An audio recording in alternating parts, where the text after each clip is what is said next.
បងប្អូនអើយនិយាយពីថាក្តាមខែនេះនេះនោះអ្នកគ្នាចាំព្រមឡើងអីដែលខ្វះបាននេះគឺកាត់តបទាំង10ធំទាំង10តូននេះគឺថាចូលចិត្តលៀបជាខ្លាំងមែនតើរាល់ថ្ងៃនេះព្រោះសារចែកទឹកតបឲ្យយើងណាបងប្អូនប្រាប់ពីប្រម៉ូសិនអា10ទូនេះ5រៀលបងប្អូនយកអា10ធំនេះណា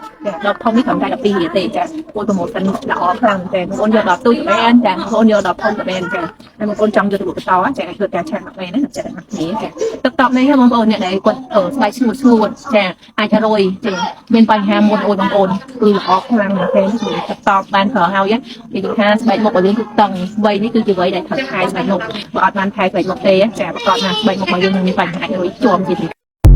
បងប្អូនអើយនិយាយពីថាក្តាមខែនេះនិយាយពីថាខ្លាំងយកតែមែនតែណាបងប្អូនថ្ងៃមុនបានទៅទេហ៎ហើយក្មេងដាក់ទ្រូយទៅក្តាមគឺឡើងមកទ្រូហ្មងចឹងហើយចាម៉ៃក្មេងរបស់ខ្ញុំនេះចាធ្វើក្តាមដាក់ឲ្យចិត្តឲ្យ1គីឡូយកមកតែម្ដងបងប្អូនចាហើយនិយាយពីថាចេះក្តាមខែនេះនិយាយពីថាល្អទៀតបងប្អូនអើយនិយាយពីថាមួយនិយាយពីថាខ្លាញ់សម្បើមខ្លាំងហ្មងបងប្អូនយកទៅថ្ងៃនេះគឺបញ្ចូលវីដេអូនេះនៅពេលយក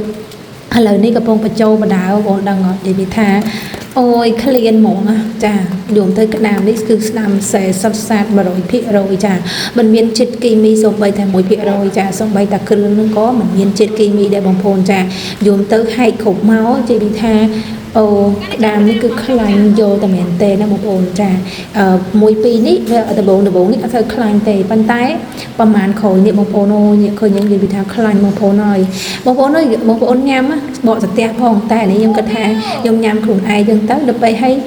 ធ្វើវីដេអូទៅក៏ភ្លេចបកស្ទះក៏តាមនឹងតែបងប្អូនចាសំខាន់ខ្លាញ់ច្រើនណាស់បងប្អូនអើយចានិយាយពីថារសជាតិវិញនិយាយពីថាអែមខ្លាំងអញ្ចឹងបងប្អូនធ្វើញ៉ាំណាចាកុំភ្លេចបកស្ទះខ្ញុំធ្វើភ្លើដល់ពេលញ៉ាំទៅក៏គិតខ្លួនឯងឲ្យភ្លេចបកស្ទះមកអីបាត់ហើយហ្នឹងមិនជាថ្មីបងប្អូនមិនជាថ្មីអញ្ចឹងបងប្អូនធ្វើបកស្ទះតែបកអត់បកស្ទះចេះគឺខ្លាញ់របស់យើងគឺជោគជាំពេញហ្មងបងប្អូនពេលដែលយើងច្បាច់គ្រូច្បាច់អីគឺមានន័យថា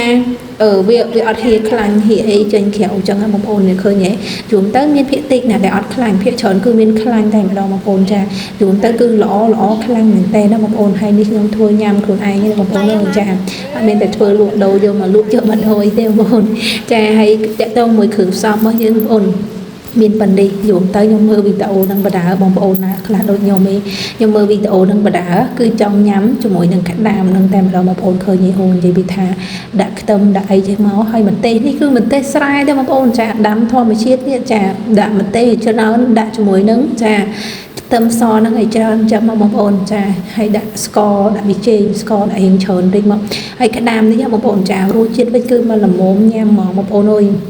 បើនិយាយពីថារឿងបាយកកបាយបងប្អូនញ៉ាំក្តាមមិនថាបាយកកឬបាយក្តៅទេគឺឆ្ងាញ់ដូចគ្នារសជាតិវិញគឺអែមគឺកប់សេរីហ្មងខ្ញុំចូលចិត្តញ៉ាំខ្លាំងណាស់បងប្អូនអូនិយាយពីថាខ្ញុំនិយាយមកខ្ញុំថាបើសិនជាខ្ញុំញ៉ាំក្តាមរាល់ថ្ងៃខ្ញុំអត់តលន់ទេអ្វីសំខាន់នៅពេលដែលខ្ញុំញ៉ាំក្តាមរាល់ថ្ងៃនេះគឺខ្ញុំជួបប្រទះរឿងអីជាងគេគឺរូបជួបប្រទះនឹងការឡើងគីឡូបងប្អូនចាអញ្ចឹងខ្ញុំធ្វើការច្បាច់ក្រូចណាច្បាច់ក្រូចនេះគឺក្រូចស្រែទៀតអូយបងប្អូនក្រូចស្រែមកតែស្រែក្តាមស្រែអូច្បល់ចូលគ្នាបងប្អូនចាក្រូចនឹងយើងអាចក្លុកទៀតទូចអីអញ្ចឹងក៏បានដែរបងប្អូនណាចាសំខាន់ក្រូចនឹងដាក់រៀងជូរឈ្នះមកអូយបងប្អូនឲ្យរ៉េតបាន10លើ10បងប្អូនអើយធម្មជាតិសុទ្ធ100%ចាញ៉ាំហើយបងប្អូនអើយនិយាយពីថាឆ្ងាញ់កប់សេរីតែម្ដងហ្នឹងណាចានិយាយពីថាបើបានភ្លក់ម្ដងហើយនិយាយពីថាញ៉ាំហ្មង